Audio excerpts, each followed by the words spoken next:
Hi friends, అందరూ ఎలా ఉన్నారు?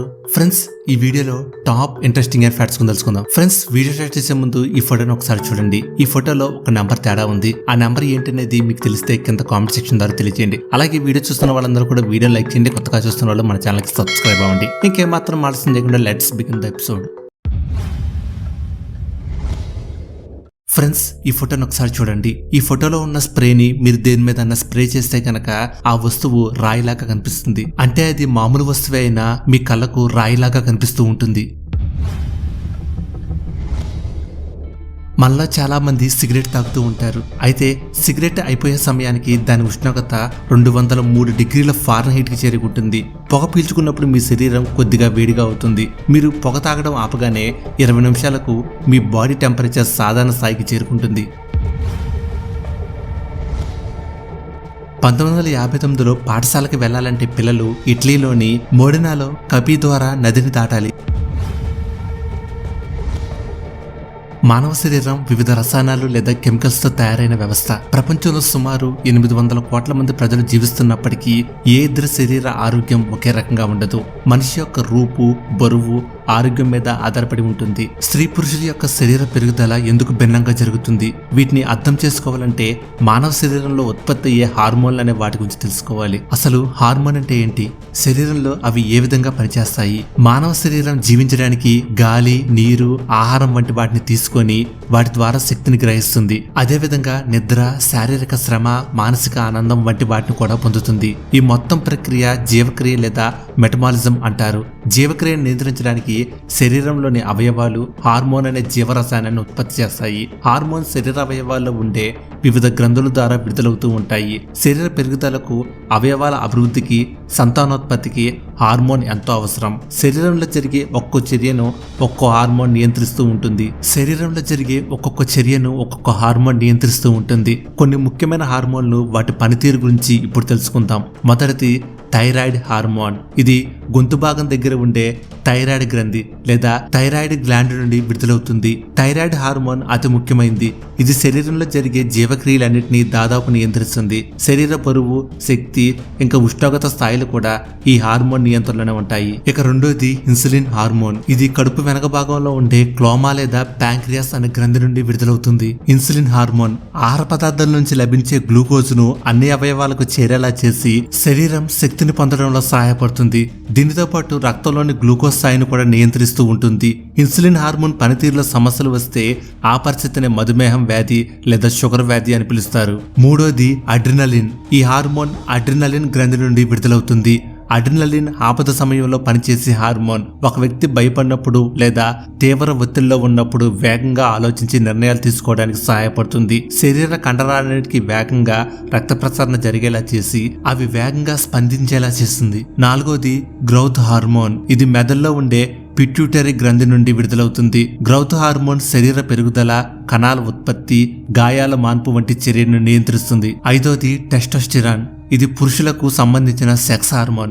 ముఖ్యంగా కండరాల పెరుగుదలకు తోడ్పడుతుంది. టెస్టోస్టిరాన్ వృషణాలు లేదా టెస్టిస్ నుండి విడుదలవుతుంది. ఇది పురుషుల పునరుత్పత్తి అవయవాలు అభివృద్ధి చేసేలా చేస్తుంది. మీసాలు, గెడ్డం, ఇంకా ఇతర రోమాలు పెరిగేలా చేస్తుంది. పురుషుల్లో టెస్టోస్టిరాన్ స్థాయి ఉండాల్సిన దానికంటే తగ్గితే ఎముకల బలహీనత, కండరాల బలహీనత వంటి సమస్యలు వస్తాయి. ఆరోది ఈస్ట్రోజెన్. ఇది స్త్రీలకు సంబంధించిన సెక్స్ హార్మోన్. అండాశయం లేదా ఓవరీస్ నుంచి విడుదలవుతుంది. స్త్రీల యొక్క ఋతుక్రమం, సంతానోత్పత్తి, ఇంకా మోనోపాజ్ వంటి చర్యలను నియంత్రిస్తుంది. శరీరంలో ఈస్ట్రోజన్ స్థాయి ఉండాల్సిన దానికంటే ఎక్కువగా ఉంటే అది బ్రెస్ట్ క్యాన్సర్, అండాశయ క్యాన్సర్, డిప్రెషన్ వంటి సమస్యలకు దారితీస్తుంది. అది ఉండాల్సిన దానికంటే తక్కువగా ఉంటే చర్మం ముడతలు పడటం, జుట్టు రాలిపోవడం వంటి సమస్యలు వస్తాయి. ఏడవది ప్రొజెస్టెరాన్. ఇది స్త్రీలకు సంబంధించిన మరో సెక్స్ హార్మోన్.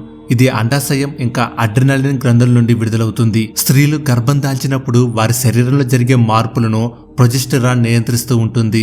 ఎనిమిదోది సెరటోనిన్. ఇది భావోద్వేగాలను పెంచే హార్మోన్. దీన్ని ఫీల్ గుడ్ హార్మోన్ అని కూడా పిలుస్తారు. ఇది సహజంగా మెదడు ద్వారా శరీర నరాల నుండి విడుదలవుతుంది. ఆలోచన, భావాలు, నిద్ర, జీర్ణ వ్యవస్థ వంటి చర్యలు సెరటోనిన్ నియంత్రిస్తుంది. సెరటోనిన్ హార్మోన్ పనితీరులో సమస్యలు ఉంటే అది డిప్రెషన్, మైగ్రేన్, చిరాకు, ఊబకాయం వంటి శారీరక సమస్యలకు దారితీస్తుంది. ఈ రకంగా హార్మోన్లు మన శరీరంలో జరిగే సంక్లిష్టమైన చర్యను మన ప్రమేయం లేకుండా నియంత్రిస్తూ ఉంటాయి. శరీరంలో హార్మోన్ల సమతుల్యత కోల్పోయినప్పుడు లేదా హార్మోన్ ఇన్బ్యాలెన్స్ ఏర్పడినప్పుడు ఒక వ్యక్తి అనేక దీర్ఘకాలిక వ్యాధులకు గురయ్యే అవకాశం ఉంటుంది. మయన్మార్లోని రామ్రీ దీవిలో అడుగుపెట్టాలంటే ఇప్పటికీ జనాలకు హడలే. ఆ దీవిలో ఎక్కడ కనపడితే అక్కడ గుంపులు గుంపులుగా మొసళ్ళు సంచరిస్తూ ఉంటాయి.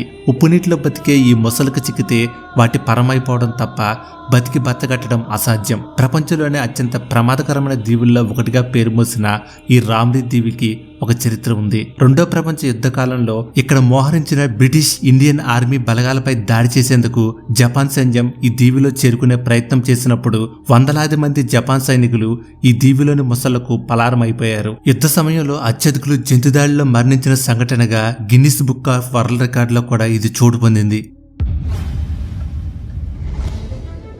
ప్రపంచంలో అతి తక్కువ జనాభా కలిగిన సిటీ ఏదైనా ఉందంటే అదే వాటికన్ సిటీ. ఇది పోప్ హోమ్ సిటీ. ఇది రోమ్ నగరం మధ్యలో ఉంటుంది.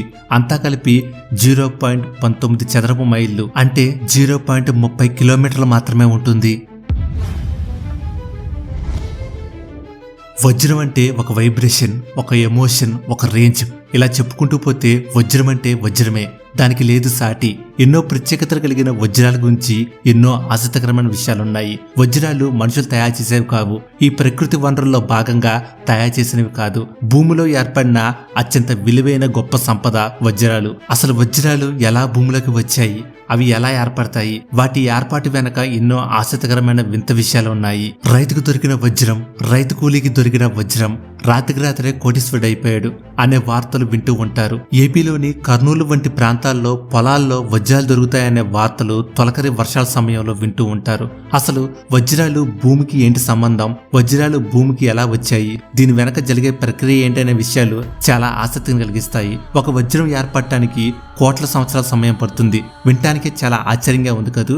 అందుకే వజ్రాలకు అంత డిమాండ్, అంత ఖరీదు ఉండడానికి ఇదో కారణం కావచ్చు. గట్టిగా దృఢంగా ఉన్న వాటిని అబ్బా వజ్రం లాంటిది అని అంటూ ఉంటారు. అంటే వజ్రం అంత దృఢంగా ఉంటుంది. భూమి లోపల లభించే వజ్రాలు సానపెట్టడం అనేది ఒక ఖరీదైన ప్రక్రియ. దానికి మంచి షేపు, మెరుపు రావాలంటే చాలా కష్టంతోనూ ఖరీదుతోనూ కూడుకున్న ప్రక్రియ. వజ్రాలకు అంత గట్టితనం ఎలా వచ్చిందంటే అపారమైన పీడనంతో పాటు ఒత్తిడి వల్ల తయారవటమేనని నిపుణులు చెప్తున్నారు. భూమి లోపల ఓ వజ్రం తయారు కావడానికి ఏకంగా 100 ఏళ్లు పడుతుందంట. ఒక రాయి వజ్రంగా మారే పూర్తి ప్రక్రియకు 1 బిలియన్ సంవత్సరం నుంచి 3.3 బిలియన్ సంవత్సరాలు పడుతుందని నిపుణులు చెప్తున్నారు. ఈ ప్రక్రియ భూమి వయసులో దాదాపు 25% నుంచి 75% ఉంటుందంట. ఇది ఎంత ఆశ్చర్యమో కదా. అంతేకాదు వజ్రాలు భూమి బరువును కూడా భరించగలవని నిపుణులు చెప్తున్నారు. ఒక రాయి అరుదైన వజ్రంలా తయారు కావడానికి కొన్ని శతాబ్దాలు పడుతుందంట. మొదటగా ఈ వజ్రాలు భూమి లోపల 170 కిలోమీటర్ల లోపల ఏర్పడతాయి. ఆ తర్వాత అగ్నిపర్వతాలు బద్దలయ్యే క్రమంలో బయటికి వస్తాయి. దీనికి కూడా ఒక పెద్ద ప్రక్రియ ఉంటుందని నిపుణులు చెప్తున్నారు. అలా సాధారణ వజ్రాలే కాకుండా అరుదైన వజ్రాలు అని చెప్తాము. అటువంటి వజ్రాలు కూడా తయారు కావడానికి మరింత ప్రక్రియ ఉంటుంది. అరుదైన వజ్రం పూర్తిగా తయారు కావడానికి కొన్ని 100 కిలోమీటర్ల లోపల భూమిలో నుంచి బయటికి రావాలి. భూగర్భంలో తయారైన వజ్రం భూమిపైకి వచ్చే ప్రక్రియలో భూమి పొరల ఘర్షణ చోటు చేసుకుంటుంది. ఆ వజ్రాన్ని పైకి నెట్టేందుకు భూమికి సరళమైన శక్తి కావాలి. ఇవి పైకి రావడానికి సరైన శక్తితో పాటు వాతావరణం కూడా అనుకూలించాలి. ఇదే అంశంపై శాస్త్రవేత్తల బృందం కొన్ని సంవత్సరాల నుంచి పరిశోధన జరుపుతున్నప్పుడు దాంట్లో భాగంగా కొన్ని 100 ఏళ్ల క్రితము భూమిపై ఖండాలు వేరుగా చీలిపోయాయి. ఇదే క్రమంలో అగ్నిపర్వతాలు, భారీ పేలులు సంభవించి వజ్రాలను పట్టుకొని ఉన్న కింబర్ లైన్స్ రాళ్లు భూమిపై పడ్డాయి. ఇక కాలక్రమేణా వజ్రాలు భూమిపై కనిపించడం మొదలుపెట్టాయి. పరిశోధన చేస్తున్నప్పుడు అందుకే వజ్రాలకు అంత ఖరీదు ఉంటాయని, అగ్నిపర్వతాలు లావా కూడా ఏమి చేయలేనంత దృఢంగా ఉంటాయి కాబట్టే వీటికి డిమాండ్ ఎక్కువగా ఉంటుంది. భూమిలో ఏర్పడే సహజ సిద్ధమైన ఒక్కో వజ్రానికి ఒక్కొక్క చరిత్ర ఉంటుంది. వేల ఏళ్ల చరిత్ర ఉంటుంది. వజ్రం తయారు కావడానికి మరెన్నో క్లిష్టమైన ప్రక్రియలు ఉంటాయి. అందుకే అంటారేమో పెద్దలు, రాయి రత్నంగా మారాలంటే చాలా కష్టం. అది మనుషుల గురించే కాదు, వజ్రం రూపొందాలంటే ప్రక్రియలో భాగంగా చాలా మందికి తెలియదు. అందుకే వజ్రం అంటే వజ్రమే అనుకునేలా ఉంటుంది వజ్రాలు ఏర్పడే ప్రక్రియ. మనలో చాలా మంది స్నానం చేస్తున్నప్పుడు బాత్రూంలో సాంగ్స్ పాడుతూ ఉంటారు. అయితే బయట పాడేటప్పుడు కన్నా బాత్రూంలో సాంగ్స్ పాడేటప్పుడు మీ గానం బాగా వినపడుతుంది. దీనికి కారణం ఏంటంటే మీరు బాత్రూంలో స్నానం చేసేటప్పుడు మీ వాయిస్ 3 విధాలుగా మాడిఫై అవుతుంది. అందులో మొదటిది ఏంటంటే మీ గొంతులో వచ్చే సౌండ్ అనేది చాలా పవర్ఫుల్ గా ఉంటుంది. అలాగే రెండోది మీ వాయిస్ ఆ గదిలో రివర్స్ క్రియేట్ అవుతుంది. ఇక మూడోది ఏంటంటే మీ వాయిస్ కి బేస్ యాడ్ అవుతుంది. దీనివల్ల వాయిస్ బాగా వినిపించి మీరు ఇంకా బాగా పాడాలి అనిపించేలా క్రియేట్ చేస్తుంది.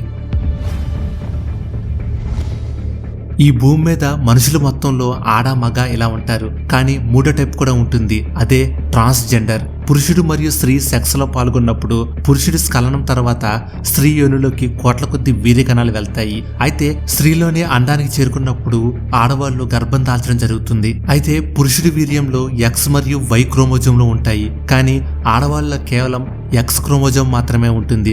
అయితే వీర్యంలో ఉండే ఎక్స్ క్రోమోజోము ఆడవాళ్ళ అండంలో ఉండే ఎక్స్ క్రోమోజోమ్తో కలిస్తే పుట్టేది ఆడపిల్ల.